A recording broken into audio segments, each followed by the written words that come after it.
नमस्कार, स्वागत आहे आपल्या सर्वांचं आपल्या एस के एज्युकेशन या यूट्यूब चॅनलवर. आज दिनांक 17 डिसेंबर 2023 रोजी MPSC ग्रुप सी मेन्स जो पेपर झालेला आहे त्या पेपरमध्ये आलेल्या इंग्रजीच्या प्रश्नांचं आपण ॲनालिसिस करणार आहोत.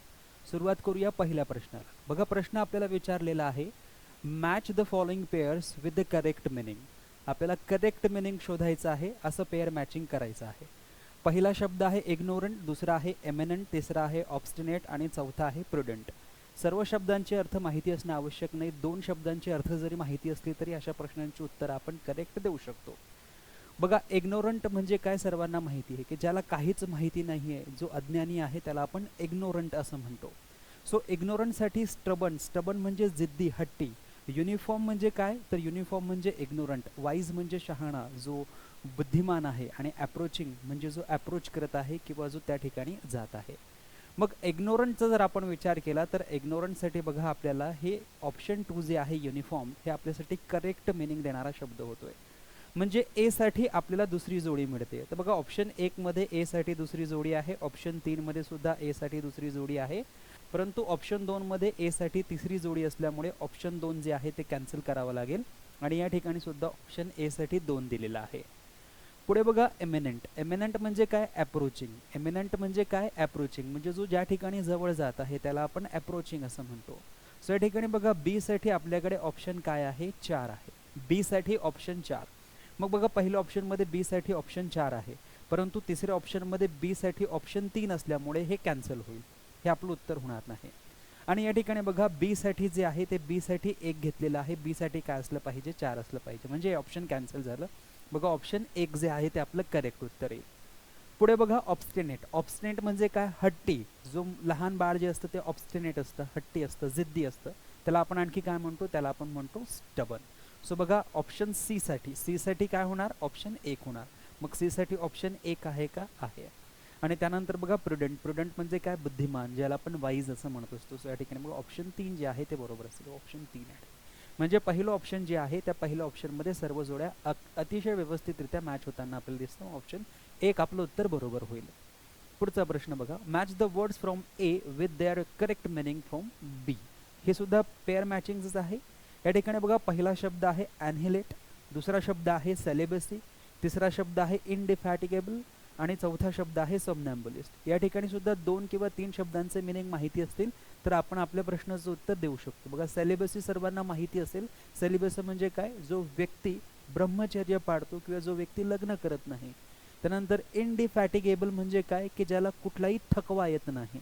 आणि सोमनॅम्बुलिस्ट मी अनेक वेळा तुम्हाला सांगितलेलं आहे की सोम म्हणजे काय, झोप, आणि ॲम्बुलिस्ट म्हणजे काय, चालणारा. जो व्यक्ती झोपेत चालतो त्याला सोमनॅम्बुलिस्ट असं म्हटलं जातं.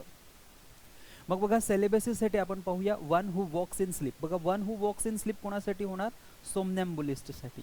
एक असा व्यक्ती की जो झोपेत चालतो. म्हणजे आपल्याला डी साठी काय पाहिजे, 1 पाहिजे. मग बघा, इथे डी साठी 4 आहे, इथे डी साठी 2 आहे, म्हणजे ही दोन्ही ऑप्शन्स काय होतील, या ठिकाणी कॅन्सल होतील. इथे बघा, डी साठी काय दिलेलं आहे, 4 दिलेलं आहे, डी साठी 1 असलं पाहिजे, मग हे सुद्धा कॅन्सल होईल. सो बघा, डी साठी 1 आपल्याला ऑप्शन 4 मध्ये दिसतंय, म्हणजे ऑप्शन 4 आपलं बरोबर होईल. मग बघा, ए साठी 4 म्हणताय, मग ए म्हणजे काय, ॲनहिलेट. ॲनहिलेट म्हणजे काय, नष्ट करणे. मग नष्ट करण्यासाठी बघा काय आहे, टू डिस्ट्रॉय कम्प्लिटली, म्हणजे हे देखील बरोबर आहे. त्यानंतर सेलिबसी म्हणजे काय, जो ब्रह्मचर्य पाळतो तो. One incapable of being tired, the state of remaining unmarried. The state of remaining unmarried म्हणजे बी साठी काय होणार, 3 होणार. मग बघा, या ठिकाणी बी साठी 3 आहे का, आहे. आणि सी साठी बघा काय आहे, इनडिफॅटिगेबल म्हणजे काय, की जो थकत नाही. So one who is incapable of being tired, म्हणजे बघा या ठिकाणी सी साठी 2 बरोबर होईल, म्हणजे पुन्हा ऑप्शन 4 जे आहे ते आपलं करेक्ट उत्तर होईल. पुढचा प्रश्न बघा काय आहे, मॅच द फॉलोइंग. आता या ठिकाणी पार्ट्स ऑफ स्पीच दिलेले आहेत, त्यापैकी फक्त प्रोनाऊनचे टाइप्स विचारलेले आहेत की कोणकोणत्या प्रोनाऊनचे टाइप्स आहेत आणि त्याची उदाहरणं कोणकोणती आहेत. सो डेमॉन्स्ट्रेटिव्ह प्रोनाउन्स जे आहेत त्यांची टाइप्स कोणती आहेत, तर दिस, दॅट, दीज आणि दोज हे डेमॉन्स्ट्रेटिव्ह प्रोनाउन असतात. सर्वांना शिकवलेलं आहे आणि सर्वांना या प्रश्नाचं उत्तर आलेलं असेल. सो दिस, दॅट म्हणजे ए साठी 4 असलं पाहिजे, मग ए साठी 3 आणि 2 येणार नाही, म्हणजे ऑप्शन 1 आणि ऑप्शन 3 कॅन्सल झाले. मग बघा, या ठिकाणी ए साठी 4 आहे, ए साठी 4 आहे. पुढे आहे एम्फॅटिक प्रोनाउन. एम्फॅटिक प्रोनाउन कोणते असतात, की ज्यांच्या शेवटी सेल्फ किंवा सेल्फ्स दिलेलं असतं. ही रिफ्लेक्सिव्ह प्रोनाउन पण असतात.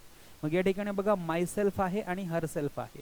म्हणजे एम्फॅटिक प्रोनाऊनसाठी काय होणार, एक होणार. म्हणजे बी साठी काय व्हायला पाहिजे, एक. सो बी साठी एक आहे, परंतु ऑप्शन 4 मध्ये बी साठी 3 आहे, म्हणजे ऑप्शन 4 कॅन्सल होईल. ऑप्शन 2 या ठिकाणी आपले करेक्ट उत्तर होईल.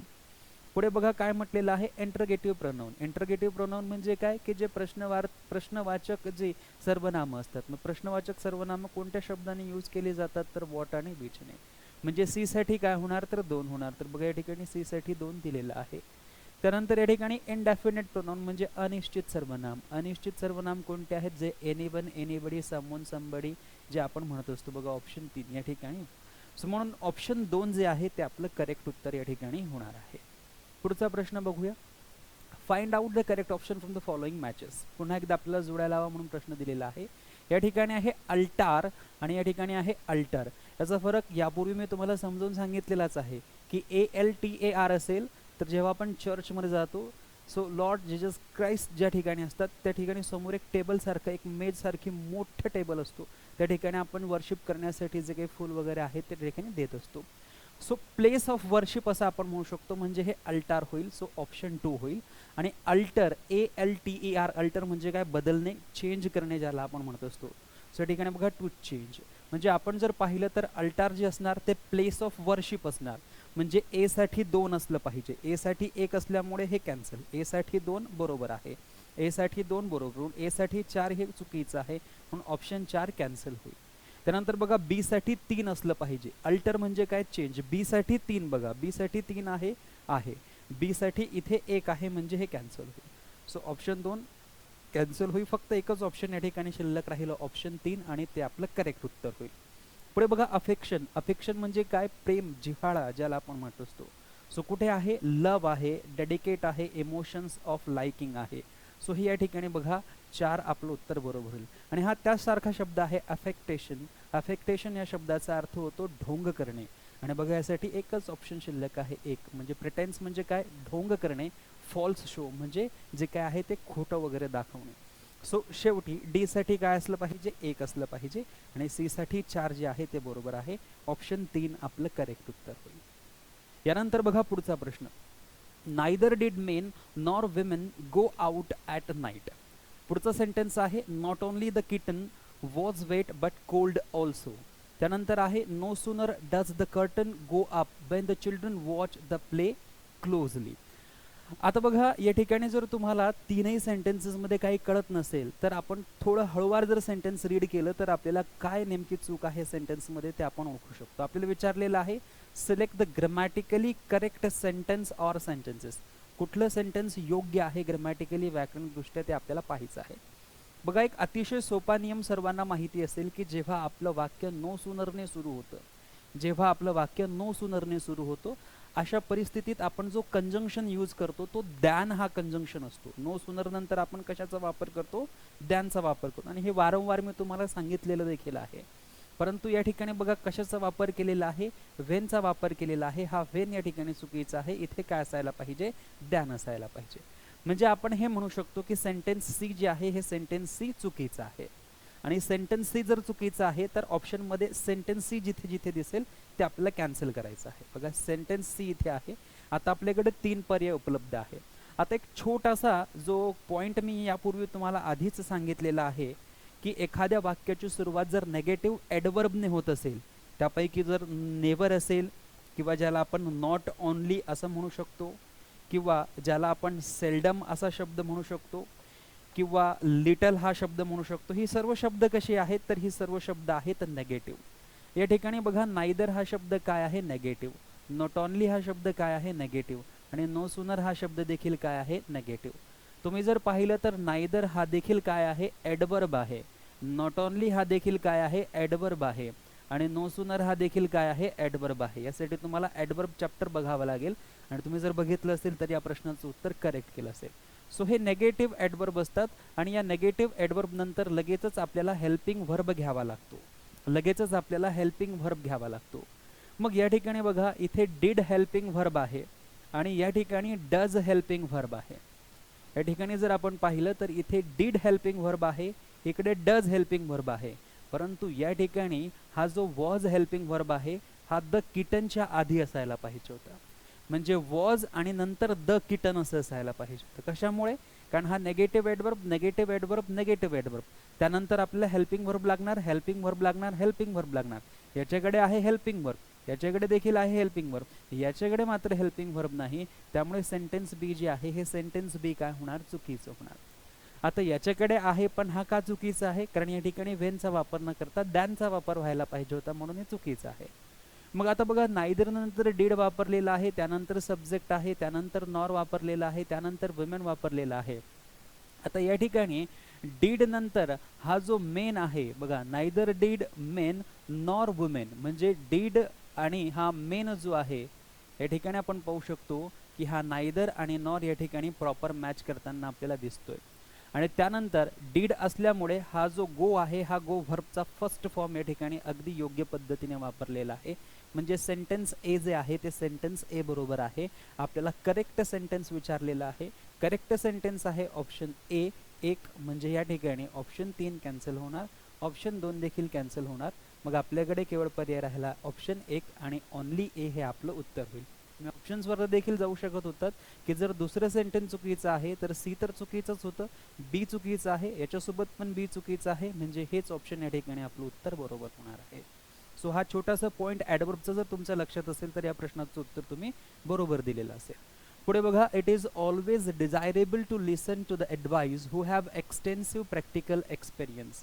आता बघा, इथे म्हटलेलं आहे की इट इज ऑलवेज डिझायरेबल, त्यानंतर दुसऱ्या पार्टमध्ये म्हटलेलं आहे to listen to the advice, त्यानंतर तिसऱ्या पार्टमध्ये म्हटलेलं आहे who have extensive practical experience, पुढे म्हटलेलं आहे नो एरर आणि म्हटलेलं आहे spot the error in the above sentence if no error choose D. या सेंटेन्समधला एरर शोधायचा असेल आणि एरर जर नसेल तर ऑप्शन डी आपल्याला उत्तर द्यायचं आहे. बघा, पहिला पार्ट इट इज बरोबर आहे, ऑलवेज बरोबर आहे, डिझायरेबल बरोबर आहे, डिझायरेबल नंतर टू बरोबर आहे, लिसन आहे, लिसन नंतर टू बरोबर आहे, द ॲडवाइस देखील या ठिकाणी बरोबर आहे. पुढे म्हटलेलं आहे who have extensive practical experiences. आता बघा, या ठिकाणी जर आपण व्यवस्थित पाहिलं तर हा जो हू आहे हा हू या ठिकाणी एक रिलेटिव्ह प्रोनाउन म्हणून यूज केलेला आहे. आणि या रिलेटिव्ह प्रोनाउनच्या आधी जर तुम्ही पाहिलं तर हे द ॲडवाइस आपल्याला दिसतंय.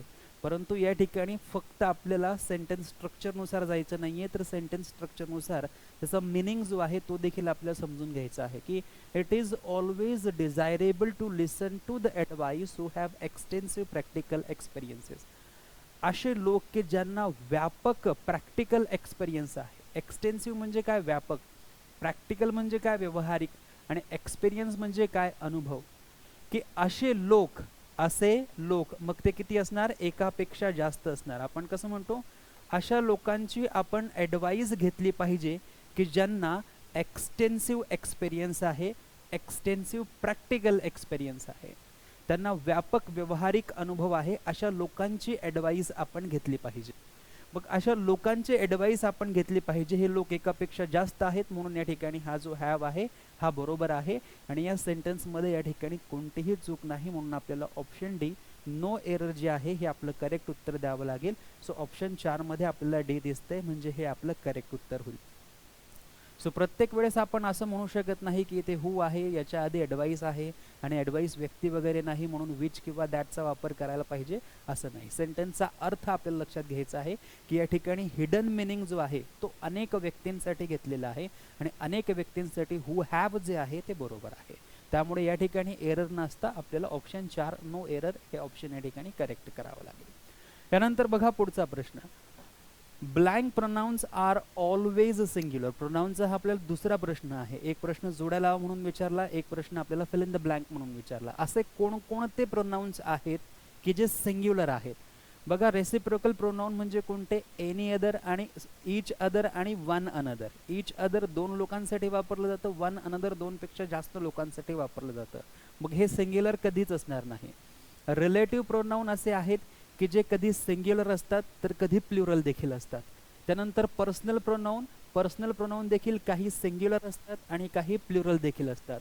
डिस्ट्रीब्युटिव्ह प्रोनाउन जे आहेत, जे आपण बघितलेले आहेत, ईच ऑफ असेल, आयदर ऑफ असेल, नायदर ऑफ असेल, यानंतर नेहमी आपण नाउन प्लुरल वापरतो, परंतु व्हर्ब सिंग्युलर वापरतो. हे अनेक वेळेस तुम्हाला सांगितलेलं आहे. म्हणून डिस्ट्रीब्युटिव्ह प्रोनाउन्स जे आहेत, ईच ऑफ किंवा आयदर ऑफ किंवा नायदर ऑफ, हे नेहमी सिंग्युलर असतात. काय असतात? ऑलवेज सिंग्युलर असतात. म्हणून डी ओनली जर आपण पाहिलं तर ऑप्शन 3 मध्ये आहे. मग ऑप्शन 3 आपलं करेक्ट उत्तर होईल. पुढचा प्रश्न बघा. Choose the idiom that means to reveal the secret or confidential information. एखादी गुप्त गोष्ट असेल, ती जर उघड केली तर त्यासाठी करेक्ट इडियम जो आहे तो कोणता आहे? पहिला आहे ब्रेक द आईस, दुसरा आहे बाईट द बुलेट, तिसरा आहे late the cat out of the bag आणि चौथा आहे hit the nail on the head. आता या ठिकाणी भरपूर वेळेस तुम्हाला सांगितलेलं आहे की late the cat out of the bag म्हणजे काय, की एखादी गुप्त गोष्ट जी आहे ती जेव्हा आपण एखादं सिक्रेट रिव्हील करतो, एक्सपोज करतो, त्याला म्हटलं जातं late the cat out of the bag. म्हणून ऑप्शन 2 जे आहे ते आपलं करेक्ट उत्तर होईल. आपण जर विचार केला break the ice, break the ice म्हणजे काय? बघा 4-5 व्यक्ती आहेत आणि त्यांच्यापैकी कोणीच बोलत नाही. मग कन्व्हर्जेशनला सुरुवात करायची आहे, तर एखादा व्यक्ती जर स्टार्टिंग कन्व्हर्सेशन करत असेल, कन्व्हर्सेशनची सुरुवात करत असेल, तर त्याला म्हटलं जातं break the ice. Bite the bullet म्हणजे काय? अतिशय डिफिकल्ट असं काम करणे. त्यानंतर hit the nail on the head म्हणजे काय? अतिशय सोपं काम करणे. सो ही कुठलीच ऑप्शन्स जी आहेत, कुठलीच इडियम जी आहेत, ही या ठिकाणी आपल्याला सिक्रेट रिव्हील करण्यासाठी वापरता येणार नाही. ऑप्शन 2 मध्ये let the cat out of the bag जे आहे ते आपलं करेक्ट इडियम होईल. पुढे बघा. Choose the correct sentences. Try and come tomorrow. So हे सेंटेन्स बरोबर आहे की प्रयत्न करा उद्या येण्याचा. I felt sure he would die and his money would go to his सन.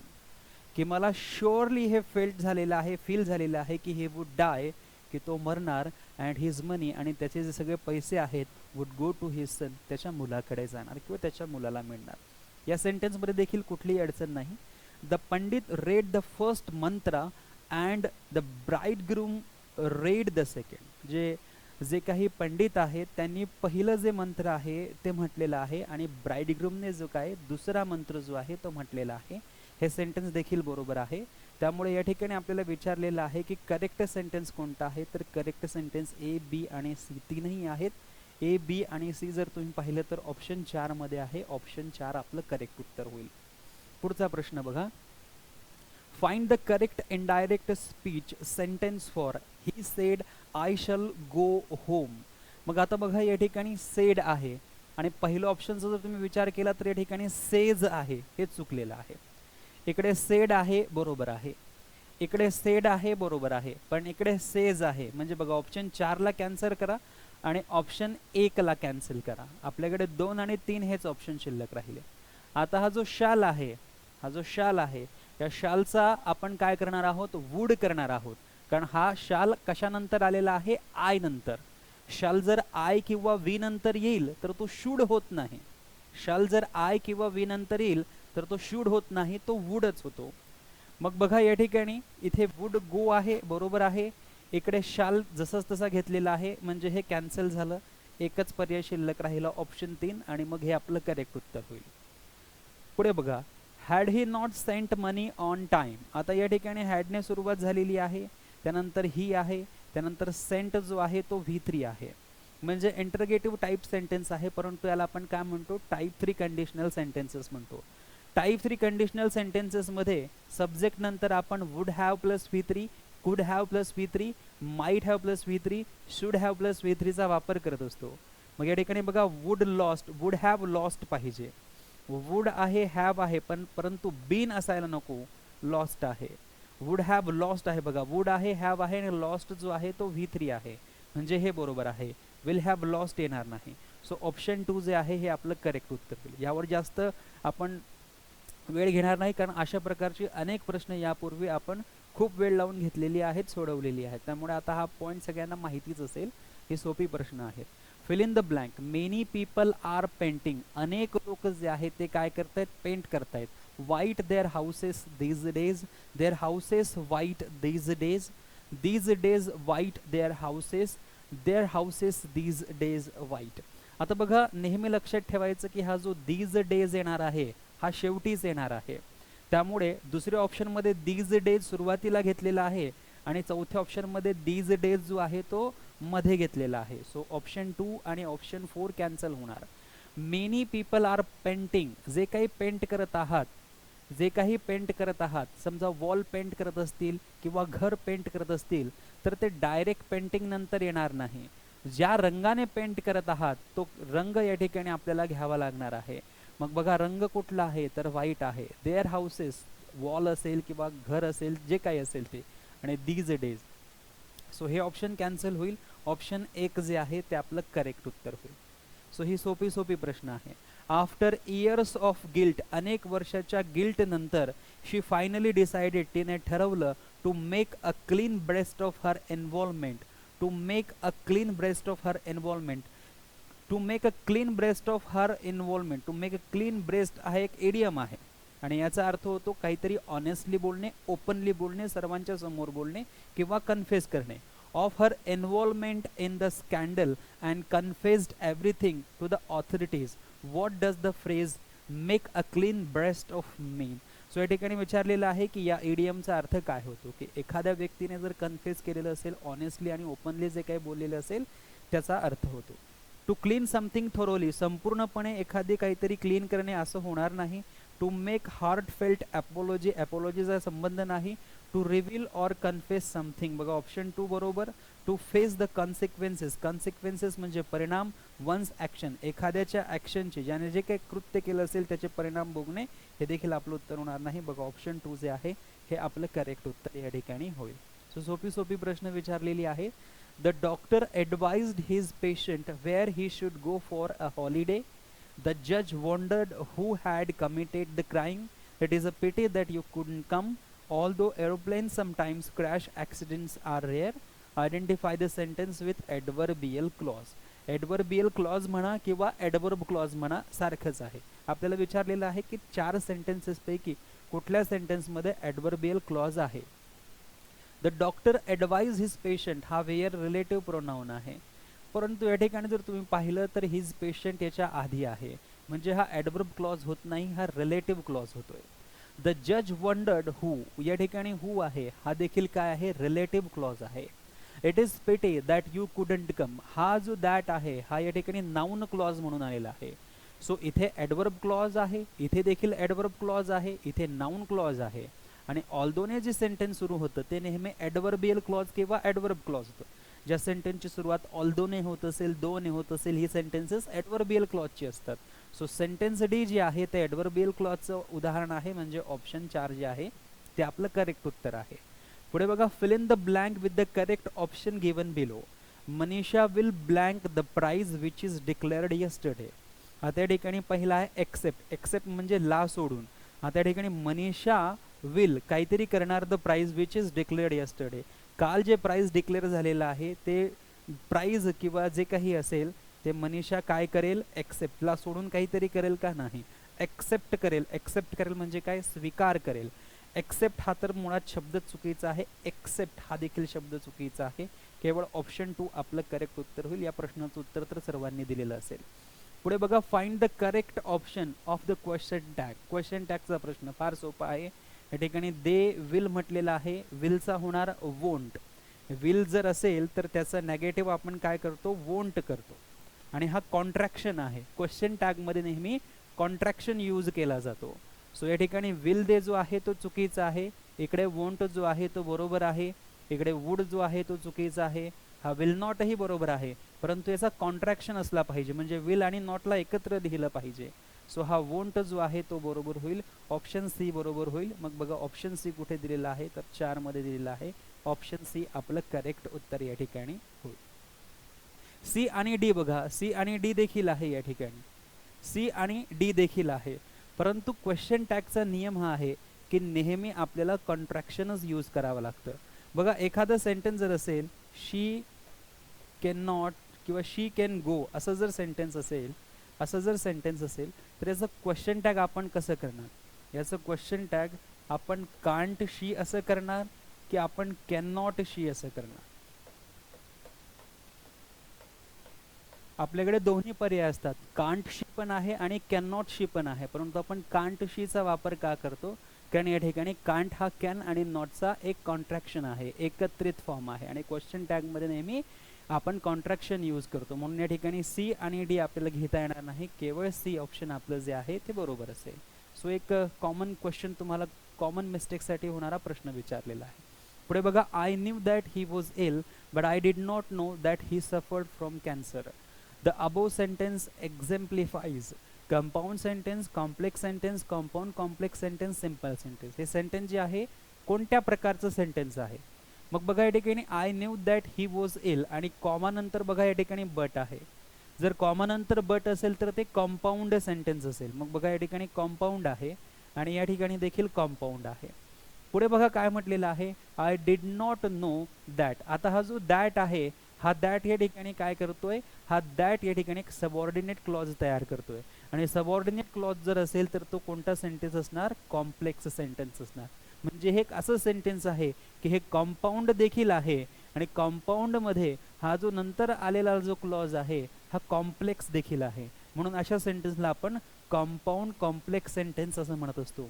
म्हणून ऑप्शन 2 आपलं करेक्ट उत्तर होईल. सो ऑप्शन बी जर आपण पाहिलं तर ते ऑप्शन 2 मध्येच आहे, मग ऑप्शन 2 आपलं करेक्ट उत्तर.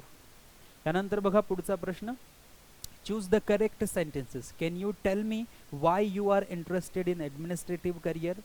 आता बघा सुरुवात कशी झालेली आहे, कॅन यू टेल मी, सुरुवातच प्रश्नाने झालेली आहे आणि यानंतर WH शब्द आहे. जर प्रश्नच सुरुवातीला असेल आणि या ठिकाणी WH असेल तर इकडे यू आर बरोबर असेल, आर यू बरोबर होणार नाही, म्हणजे हे सेंटेन्स बरोबर आहे. इथे बघा कॅन यू टेल मी बरोबर म्हटलेलं आहे, पुन्हा एकदा WH शब्द आहे, सब्जेक्ट आहे आणि मग वर्ब आहे, म्हणजे हे देखील सेंटेन्स बरोबर आहे. या ठिकाणी बघा डू यू थिंक म्हटलेलं आहे, डू यू थिंक म्हटलेलं आहे, त्यानंतर डज युअर नेम म्हटलेला आहे. तर बघा हा डज जो आहे हा या ठिकाणी यायलाच नको, इथे फक्त काय असलं पाहिजे, युअर नेम. आणि हा डज येणार नाही, हा पुढचा इंडिकेट जो आहे हा इंडिकेट या ठिकाणी काय होणार, हा इंडिकेट या ठिकाणी व्हर्बचा फर्स्ट फॉर्म की ज्याला आपण एस जोडणार, असं सेंटेन्स बरोबर आहे. Do you think your name indicates your personality. तुला असं वाटतं का तुझं नाव तुझी पर्सनॅलिटीमध्ये झळकतं. सो या पद्धतीने जर आपण पाहिलं तर सेंटेन्स सी जे आहे हे सेंटेन्स सी चुकीचं आहे, सेंटेन्स ए आणि सेंटेन्स बी बरोबर आहे. सेंटेन्स ए आणि बी जर आपण पाहिलं तर ऑप्शन 2 आपलं बरोबर उत्तर होईल. सो हा नियम मी तुम्हाला अनेक वेळेस यापूर्वी सांगितलेला आहे. Fill in the blanks with the correct pair of articles in the following sentence.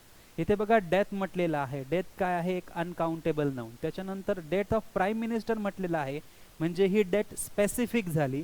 Death जर स्पेसिफिक होत आहे किंवा डेफिनेट होत आहे तर त्याच्यासोबत आर्टिकल द चा वापर होईल. मग या ठिकाणी द आहे बरोबर, या ठिकाणी द आहे, इथे द नाही हे कॅन्सल, इथे द नाही हे पण कॅन्सल. आता पुढे बघा, being grieved by many people in UK. UK ही अशी कंट्री आहे की ज्याच्यासोबत आपण आर्टिकल द चा वापर करतो, म्हणजे दोन्ही ठिकाणी द पाहिजे. दोन्ही ठिकाणी द बघा ऑप्शन 2 मध्ये आहे, हे option cancel. Option 2 is the right option. सोपा प्रश्न. Choose the correct idiom and fill in the blank. The president was blank and lived beyond his tenure. जो प्रेसिडेंट होते, जे राष्ट्रपती होते, लिव्ड बियॉन्ड हिज टेन्युअर, म्हणजे जितकं त्यांनी जगायला हवं होतं त्याच्यापेक्षा जास्त ते जगलेले आहेत, त्याच्यापेक्षा जास्त त्यांची लाईफ होती. Hale and hearty. The president was hale and hearty म्हणजे काय, तंदुरुस्त असणे. हेल अँड हार्टी म्हणजे तंदुरुस्त. सो तंदुरुस्त होते म्हणून ते त्यांच्या टेन्युअरपेक्षा जास्त काळ जगले. Talking by the dozen. Talking by the dozen म्हणजे काय, खूप जास्त बोलणे, कोणताही पॉज न घेता बोलणे, याचा काही संबंध नाही. Quite a catch. Quite a कॅचचा अर्थ होतो रोमॅन्टिक पार्टनर. सो हे देखील आपलं उत्तर होणार नाही. Head over heels. Head over heels म्हणजे काय, एखादी गोष्ट अतिशय क्रेझी मूडमध्ये करणे, मॅडली करणे, हे पण आपलं उत्तर होणार नाही. The president was hale and hearty की प्रेसिडेंट जे होते ते खूप तंदुरुस्त होते, अँड आणि लिव्ह बियॉन्ड हिज टेन्युअर आणि ते त्यांच्या वयामाना आयुष्यमानापेक्षा जास्त आयुष्य ते जगले. पुढे बघा, choose the correct meaning of the underline word in the sentence given below. The staff members are convergent with the issue. Convergent या शब्दाचा अर्थ होतो फॅमिलियर असणे, परिचित असणे. सो फॉरेस्टी म्हणजे अनफ्रेंडली, हे आपलं उत्तर नाही. अनफ्रेंडली हे तर आपलं उत्तर अजिबात होणार नाही. अननोन हे पण आपलं उत्तर होणार नाही. फॅमिलियर. ऑप्शन 4 मध्ये आपलं उत्तर बरोबर आहे. कन्व्हर्जंट म्हणजे familiar. Select the correct meaning of the underline idiom in the given sentence. My father burnt his finger by interfering in the neighbours affair. शेजारच्यांचं जे काही मॅटर आहे त्या शेजारच्यांच्या मॅटरमध्ये माझ्या फादरने काय केलेलं आहे, burned his fingers by interfere केल्यामुळे त्यांनी काय केलेलं आहे, त्यांचं फिगर बर्न केलेलं आहे. याचा शब्दशः अर्थ घेता येणार नाही, संकट आपल्यावर ओढवून घेणे याचा अर्थ होतो. So got opportunity for revenge, बदला घेण्यासाठी अपॉर्च्युनिटी मिळणे, बर्न फिंगर होणार नाही. गॉट इंजुरी शब्दशः अर्थ तर घेता येणार नाही. Got himself into trouble, बघा स्वतःला संकटामध्ये ओढवून घेणे. Got worried for his fingers, fingers म्हणजे शब्दशः अर्थ घेता येणार नाही. ऑप्शन 2 आपलं बरोबर उत्तर होईल. या सर्वांना उत्तर आलेलं असेल. Choose the one word which is closest to opposite meaning of the underlined word in the given sentence. The leader was pragmatic in his approach to the people's problem. Pragmatic म्हणजे काय, काल्पनिक असणे. सो इनडेफिनेट अनिश्चित याचं होणार नाही. वेग अस्पष्ट होणार नाही. ऑप्टिमिस्टिक पण होणार नाही. यासाठी होणार आयडियलिस्टिक. एखादा प्रॉब्लेम बद्दल तुम्ही काल्पनिक आहात, काल्पनिक सूचना देतात, काल्पनिक त्याबद्दल तुम्ही कन्क्लुजन देत आहात, रिमार्क देत आहात. सो आयडियलिस्टिक जो आहे तो आपला करेक्ट अपोजिट वर्ड होईल. Option 4 is the right option.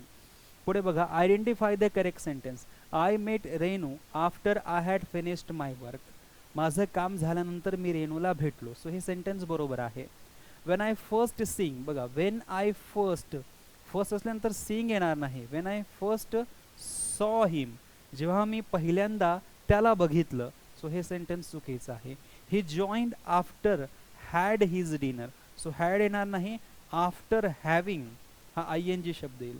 After having his dinner. So हे सेंटेन्स चुकीचं आहे. Identify the correct sentence. Sentence A बरोबर आहे. ऑप्शन 1 आपलं करेक्ट उत्तर. दोन्ही सेंटेन्स चुकीची आहे. पुढे वाचल्यानंतर लगेच लक्षात येईल की हे दोन्ही सेंटेन्स चुकीची आहेत. पुढे बघा, find out the meaning of the word underline in the following sentences. She is forever interrupting the conversation. She has left him forever. आता बघा, she is forever interrupting the conversation. एक संभाषण सुरू आहे आणि त्या संभाषणाला ते इंटरप्ट करत आहे. आणि कशा प्रकारचं इंटरप्शन आहे, फॉरेवर, म्हणजे असं इंटरप्शन जे आहे की जे कधीच न संपणार आहे. आणि पुढे बघा, शी हॅज लेफ्ट हिम फॉरेवर, तिने त्याला नेहमीसाठी, फॉरेवर म्हणजे काय, नेहमीसाठी, कायमसाठी तिने त्याला सोडलेला आहे. ती त्याला कायमची सोडून गेली. मग या ठिकाणी कायमची आणि या ठिकाणी एंडलेसली, म्हणजे जोपर्यंत कन्व्हर्सेशन संपत नाही तोपर्यंत ते इंटरप्ट करत राहते. सो या ठिकाणी बघा, ऑप्शन 1 आहे प्रिव्हियसली आणि बी मध्ये दिलेला आहे करंटली. नंतर प्रिव्हियसली, करंटली, एंडलेसली, परमनंटली आणि एंडलेस. बघा, फॉरएव्हर म्हणजे नेहमीसाठी सोडून गेलेली आहे.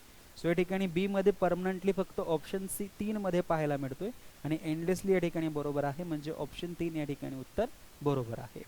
सो हे कुणीही गेस करून प्रश्नांची उत्तर देऊ शकतो. Swimming is a good exercise. Infinitive, gerund, phrase, clause. एक असा सब्जेक्ट की ज्याच्यासोबत ING असेल तो नेहमी काय असतो, जिरेंड असतो. हे सर्वांना माहिती आहे, लहानपणापासून आपण शिकत आलेलो आहोत. पुढे बघा, choose the correct option for the underline word in the following sentence. The government must cut down the expenditure. सरकारने जे काही खर्च आहे त्याला काय करायला पाहिजे, कट डाऊन करायला पाहिजे. कट डाऊन म्हणजे काय, कमी करणे. सो ऑप्टेन म्हणजे काय, मिळवणे. इन्क्रीज म्हणजे काय, वाढविणे. रिड्यूस म्हणजे काय, कमी करणे. आणि स्टॉप म्हणजे थांबवणे. सो ऑप्शन 3 जे आहे ते आपलं करेक्ट उत्तर होईल. पुढे बघा, choose the correct reported speech of the following sentence. He said, तो म्हणाला, I do not wish to see any of you. मला तुमच्यापैकी कोणालाही बघायचं नाहीये. गो अवे, निघा इथून. सो बघा, या ठिकाणी ही सेड म्हटलेलं आहे. या ठिकाणी ही टोल्ड अजिबात येणार नाही. एक्सक्लेमेशन काही नसल्यामुळे एक्सक्लेम येणार नाही. आणि या ठिकाणी बघा, ही सेड नंतर टूचा वापर होत नाही. मग ऑप्शन 1 जे आहे तेच आपलं करेक्ट उत्तर होईल. सो बघा, ही सेड नंतर हा जो आय आहे, हा आय या ही मध्ये कन्वर्ट होईल आणि पुन्हा हा ही होईल. डूचा डिड झाला, नॉटचा नॉट झाला, विशचा विशच राहणार. To see any of you. You कधीच यू होत नाही. यू हा दे मध्ये किंवा देम मध्ये कन्वर्ट होईल. या ठिकाणी एनी ऑफ यू असल्यामुळे तो एनी ऑफ देम मध्ये कन्वर्ट होईल. आणि त्यानंतर हे जे गो अवे आहे हे इम्पेरेटिव्ह सेंटेन्स आहे. हे गो अवे काय आहे, एक प्रकारची ऑर्डर आहे. आणि म्हणून पुढे बघा, and order them to go away. So या पद्धतीने सेंटेन्स 1 जे आहे, ऑप्शन 1 जे आहे ते करेक्ट उत्तर आहे. एलिमिनेशन मेथडने जर गेले तर बघा काय होईल की इथे सेड आहे. सेड टू जर असता तर टोल्ड झाला असता. मग हा टोल्ड चुकीचा आहे. एक्सक्लेमेशन इथे काही नाही म्हणून हा एक्सक्लेम शब्द चुकीचा आहे. आणि बघा या ठिकाणी सेड नंतर टू जो आहे तो सेड टू आपण घेऊ शकत नाही, कारण या ठिकाणी टोल्ड असायला पाहिजे. जर सेड टू असता तर इथे आपण सेड टूचा काय केला असता, टोल्ड केला असता, परंतु हा सेड टू जो आहे चुकीचा आहे. 2 3 4 ऑप्शन कॅन्सल झाल्यामुळे एक ऑप्शन उत्तर आपलं म्हणून बरोबर होईल. पुढे बघा, choose the correct sequencing of the following sentence. The students are, बघा या ठिकाणी म्हटलेलं आहे the students are with the help होईल का नाही, the students are of the teacher म्हणता येईल का नाही, the students are for the last 2 hours म्हणता येईल का नाही, students are solving the question म्हटलेलं आहे. म्हणजे पहिल्यांदा काय येईल, डी. इथे डी आहे, इथे डी आहे, इकडेही डी आहे, इकडेही डी आहे, बरोबर आहे. Solving the question for last 2 hours, solving the question of the teacher, solving the question with the help of the teacher. बघा हे पहिलं होईल, त्यानंतर विथ द हेल्प हे दुसरं होईल, ऑफ द टीचर तिसरं होईल, आणि फॉर लास्ट 2 hours हे चौथं सेंटेन्स होईल. म्हणजे काय व्हायला पाहिजे, D A C B, D A C B, D A C B option 2 मध्ये आहे. ऑप्शन 2 आपलं करेक्ट उत्तर होईल. पुढे बघा, choose the one word substitute for people living in the same, एकाच एज मध्ये म्हणजे एकाच वयामध्ये असणारे लोक, त्यांना आपण काय म्हणतो, त्यांना आपण म्हणतो कंटेम्पररीज. डेलिगेट म्हणजे प्रतिनिधी मंडळ, कॉस्मोपॉलिटन हे आपलं उत्तर नाही. क्युरेटर मागे तुम्हाला सांगितलेलं आहे, जो व्यक्ती जे संग्रहालय असतात त्यांच्यामध्ये जो देखरेख करणारा व्यक्ती असतो त्याला क्युरेटर आपण म्हणतो कंटेम्पररीज. जसं की आपण म्हणतो भगवान महावीर आणि भगवान गौतम बुद्ध कंटेम्पररीज होते, जसं आपण म्हणतो की जे कृष्णमूर्ती आणि ओशो कंटेम्पररीज होते, जसं आपण म्हणू शकतो की संदीप माहेश्वरी आणि विवेक बिंद्रा कंटेम्पररीज आहेत. म्हणजे सेम कार्य किंवा एकाच पद्धतीचं कार्य, परंतु दोघांची कार्य जी आहे ती महत्त्वाची आहे आणि दोन्ही एकाच सेम एजमध्ये येत असतात. सो ऑप्शन 4 आपलं करेक्ट उत्तर होईल कंटेम्पररीज. पुढे बघा, after years of searching for answers she had an epiphany and finally. Epiphany या शब्दाचा अर्थ काय होतो, इंट्युएशन. आपल्या आतून जे इंट्युएशन येतात, जे आतील गट्स असतात त्याला. मग बघा, a sudden realisation or insight. पुढे काय म्हटलेलं, and finally understood the true words of happiness which phrase represent the word. हा शब्द तोच विचारलेला आहे, एपिफॅनी या शब्दाचा अर्थ काय होतो. सो आपल्या आतून जे इंट्युएशन येत असतं त्याला आपण म्हणतो a sudden realisation or insights. So option 1 हेच उत्तर बरोबर होईल. अ फिलिंग ऑफ कन्फ्युजन, कन्फ्युजनचा संबंध नाही. A state of complete contentment, संपूर्ण संतुष्टी नाही. A strong sense of empathy, empathy अजिबात होणार नाही. सो या ठिकाणी ऑप्शन 1 आपलं करेक्ट उत्तर होईल. आणखी बघा पुढे, it is I who am to blame, it is I who is to blame, it is me who is to blame, it is I who is to be blamed. Which of the above is are the correct sentence. Correct sentence विचारलेला आहे in respect of relative pronoun agreement. Relative pronoun कोणतं बरोबर आहे. आता हे भरपूर वेळेस आपण पाहिलेलं आहे की या ठिकाणी इट इज नंतर आयच येणार, इट इज नंतर मी येणार नाही, इट इज आय. त्यानंतर relative pronoun, relative pronoun, relative pronoun, relative. हा रिलेटिव्ह प्रोनाउन या आय नुसार येणार, आय नुसार एम बरोबर म्हणजे हे सेंटेन्स बरोबर. इथे आय नुसार इज जो आहे तो चुकीचा म्हणजे सेंटेन्स बी चुकीचं. इथे इज पुन्हा एकदा चुकीचा म्हणजे सेंटेन्स सी चुकीचं. इथे पण इज चुकीचा म्हणजे हे पण चुकीचं. सेंटेन्स ए जे आहे ते आपलं करेक्ट सेंटेन्स आहे. सेंटेन्स ए ओनली जर तुम्ही पाहिलं तर ऑप्शन 3 मध्ये आपल्याला मिळतंय. ऑप्शन 3 आपलं करेक्ट उत्तर. सोपा प्रश्न विचारला. Everybody blank speak the truth. प्रत्येकाने खरं बोललं पाहिजे. बोलणार, बोलणार, बोलायला, बोलण्याची शक्यता आहे. सो शूट जो आहे हा जास्त या ठिकाणी आपल्याला प्रॉपर वाटतो की एव्हरीबडी प्रत्येकाने शूट करायला पाहिजे. काय करायला पाहिजे, स्पीक. प्रत्येकाने बोलायला पाहिजे द ट्रूथ, प्रत्येकाने खरं बोलायला पाहिजे. सोपा प्रश्न आहे. Choose the meaning of the underline idiom. How can you trust a man. तुम्ही अशा व्यक्तीवर कसं ट्रस्ट करू शकतात, कसं विश्वास ठेवू शकतात. Who plays fast and loose, की जो फास्ट अँड लूज प्ले करतो. म्हणजे बोलतो एक आणि करतो एक, कथनी आणि करणीमध्ये फरक आहे. सो करप्ट नेचर म्हणता येईल का नाही, विशेष म्हणता येईल का, आक्रमक म्हणता येईल का नाही. वॉज नॉट एक्झिस्टिंग, एक्झिस्टच नाही असं म्हणता येईल का नाही. सेज वन थिंग, सांगतो एक, अँड डज अनदर आणि करतो दुसरं असा व्यक्ती. ऑप्शन 4 प्लेज आपण काय म्हणतो to play fast and loose. पुढे बघा, find out the correct meaning of the underline idiom in the given sentence. Why are you hanging back you sing as well as anyone else. एखादा व्यक्ती जर घाबरत असेल, एखादी गोष्ट करण्यासाठी जर तो हेजिटेट होत असेल तर त्याला म्हटलं जातं hanging back. So hesitate to proceed. Option एक जे आहे हे आपलं करेक्ट. प्रत्येकाला याचं उत्तर जमलं असेल. डिस्क्रिप्शन सारखं काही नाही आहे, एक्सप्लेन करण्यासारखं काही नाही आहे. इफ आय हॅड विंग्स, जर माझ्याकडे पंख असते, I would come flying to you, तर मी तुझ्याकडे उडत आलो असतो. Which of the following condition is expressed by the sentence above. बघा हे इफ आय हॅड, जर माझ्याकडे काहीतरी असतं किंवा इफ आय वर जर मी पक्षी असतो, तर या कम्प्लीट इम्प्रॉबेबल कंडिशन्स असतात, की या कधीच इम्पॉसिबल म्हणजे न घडणाऱ्या कंडिशन्स असतात. असं कधीच होऊ शकत नाही. सो इम्पॉसिबल कंडिशन आहे की माझ्याकडे जर पंख असते तर मी तुझ्याकडे उडत आलो असतो. मनुष्याकडे कधीच पंख येऊ शकत नाही. सो प्रोबेबल म्हणजे एखादी घटना घडण्यायोग्य आहे असं आपल्याला म्हणता येणार नाही. इम्प्रॉबेबल तर अजिबात म्हणता येणार नाही. लाईकली कंडिशन पण म्हणता येणार नाही. इम्पॉसिबल घटना आहे ही.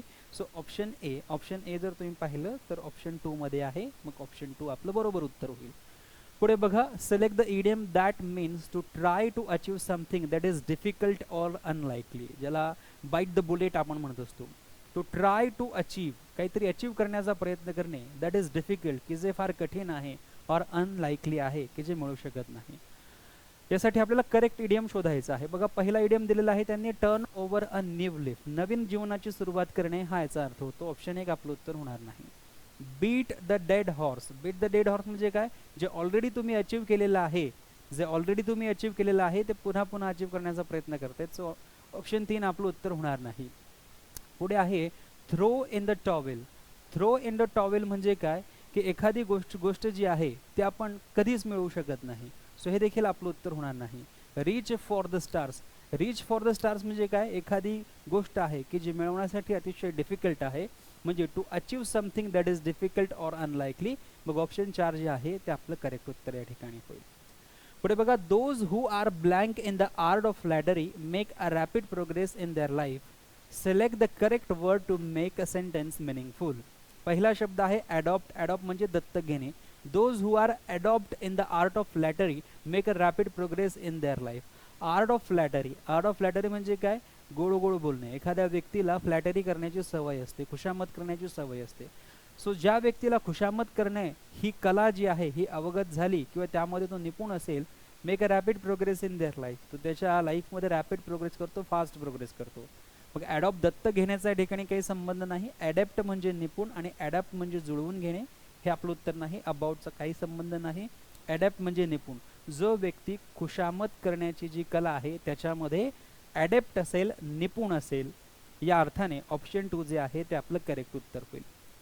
पुढे बघा, find out the correct meaning of the underline idiom in the given sentence. Unless a poet in his element he can not right a good poetry. In his element, in his element म्हणजे काय, एखाद्या particular कंडिशनमध्ये असणे, त्या अवस्थेमध्ये असणे, त्या मूडमध्ये असणे. सो इन हिज होम, जर कवी त्याच्या घरी नसेल तर चांगलं लिहू शकणार नाही. त्याच्या जॉबमध्ये असेल तर चांगलं लिहू शकणार नाही. त्याच्यामध्ये असेल तर लिहू शकणार नाही. इन द राईट मूड, चांगल्या मूडमध्ये असेल तोपर्यंत. ऑप्शन 4 आपलं करेक्ट उत्तर आहे.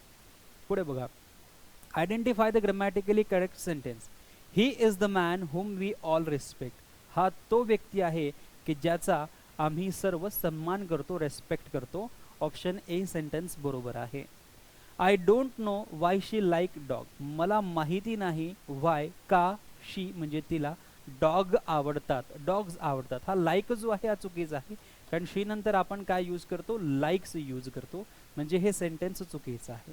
His endeavours needs to be rewarded. आता बघा हे प्लुरल आहे आणि त्यामुळे हा नीड्स चुकीचा आहे, फक्त नीड असला पाहिजे. मग सेंटेन्स सी चुकीचा आहे. Give me some food which I may eat. मला काही खायला दे की जे मी खाऊ शकतो. सो सेंटेन्स डी बरोबर आहे. ए आणि डी बरोबर आहे. ए बरोबर, डी बरोबर. ए बरोबर, डी बरोबर जर पाहिलं तर ऑप्शन 3 मध्ये आहे. मग ऑप्शन 3 आपलं बरोबर. पुढे बघा, identify the grammatically correct sentence. He is the man, sorry प्रश्न झालेला आहे. The politician's response to the accusation simply beg the question and failed to provide the answer. What does the phrase to beg the question. To beg the क्वेश्चनचा अर्थ होतो काहीतरी assume करणे. बेग the question म्हणजे काय, असं काहीतरी ॲज्युम करणे की ज्याचं ऑलरेडी प्रूफ झालेलं आहे, असं काही ॲज्युम करणे की ज्याचं एक्झामिनेशन ऑलरेडी होऊन गेलेली आहे, ज्याची तपासणी ऑलरेडी होऊन गेलेली आहे. To ask for a favour or assistant, हे आपलं उत्तर होणार नाही. To avoid answering, answer avoid करण्याशी संबंध नाही टू बेग द क्वेश्चन का. To make a logical policy by assuming. बघा या ठिकाणी ॲझ्युम शब्द आहे, the conclusion in premise. Premise किंवा एक्झामिनेशनमध्ये जे कन्क्ल्युजन असेल किंवा प्रूफ असेल ते. सो ऑप्शन 3 आपलं बरोबर उत्तर होईल. The question someone's authority or credibility, हे पण आपलं उत्तर होणार नाही. ऑप्शन 3 जे आहे हे आपलं करेक्ट या ठिकाणी एक्सप्लेनेशन होईल टू बेक द क्वेश्चन्स. पुढे बघा, identify the wrongly spelled word. या प्रश्नाचं उत्तर सर्वांना जमलं असेल.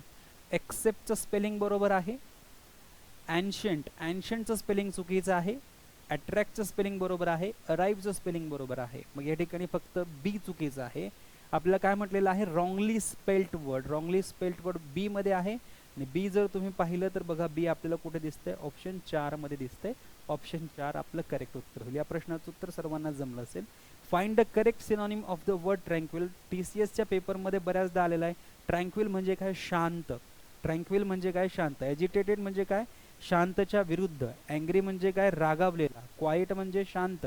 डिस्टर्ब म्हणजे शांत होणार नाही. सो या ठिकाणी ऑप्शन 3 आपलं करेक्ट उत्तर होईल. पुढचा प्रश्न बघा, choose the correct sentence or sentences. Her work is superior. Superior नंतर दॅन वापरलेलं आहे बघा, दॅन वापरलं जात नाही. सो सेंटेन्स ए कॅन्सल होईल, चुकीचं होईल. This photograph is the better of the two. जर दोन आहेत, ऑफ द टू आहे, तर आपण कंपॅरेटिव्ह डिग्री घेतो आणि त्याच्या आधी आर्टिकल द जोडतोच. हे जोडल्याशिवाय सेंटेन्स बरोबर होणार नाही. So the better of the two हे सेंटेन्स या ठिकाणी कसं आहे, बरोबर आहे. This little girl is better than clever. आता बघा या ठिकाणी एक लिटल गर्ल आहे, एक लहान मुलगी आहे. Better than clever. आता बेटर आणि क्लेवर ही दोन गुण आहेत, दोन व्यक्ती नाही आहेत. बेटर काय आहे, एक क्वालिटी आहे. क्लेवर काय आहे, एक क्वालिटी आहे. दोन व्यक्तींमध्ये जर कंपॅरिझन होत असेल तर आपण दॅनचा वापर करून दोन्ही व्यक्ती लिहित असतो. परंतु दोन गुणांची जर कंपॅरिझन होत असेल तर पहिला जो गुण आहे तो पहिला गुण असा लिहिला जातो, मोर गुड. पहिला गुण कसा लिहिला जाणार, मोर गुड लिहिला जाणार.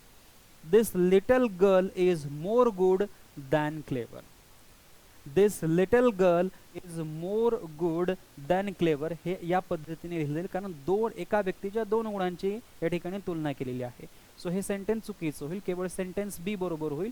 सेंटेन्स बी जर तुम्ही पाहिलं तर ऑप्शन 1 मध्ये आहे आणि ऑप्शन 1 आपलं उत्तर बरोबर आहे. याबद्दलची सर्व माहिती मी तुम्हाला ॲडव्हर्ब चॅप्टरमध्ये आणि जे डिग्री नावाचं चॅप्टर आहे त्यामध्ये दिलेली आहे.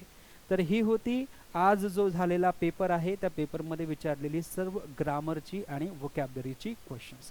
सो ह्या सर्व प्रश्नांमध्ये तुम्हाला आढळलं असेल की मॅक्सिमम क्वेश्चन्स जी आहेत ती इझी लेवल होती. काही प्रश्न जे आहेत ते मॉडरेट लेवलची होती. ॲडव्हान्स टाईपचा एकही प्रश्न या परीक्षेमध्ये आपल्याला विचारला गेलेला नव्हता. ज्यांनी आपले ऑनलाईन कोर्सेस जॉईन केले असतील त्यांना सर्वांना हा पेपर जो आहे अतिशय व्यवस्थित गेलेला असेल आणि या विषयामध्ये तुम्हाला जास्तीत जास्त मार्क्स मिळणार आहे, कारण पेपर जो आहे त्याची क्वालिटी अतिशय सोपी टू मॉडरेट, आपल्याला म्हणू शकतो इझी टू मॉडरेट अशा प्रकारचा हा पेपर होता. सो या ठिकाणी आपण थांबूया. Thank you so much. Take care. Bye.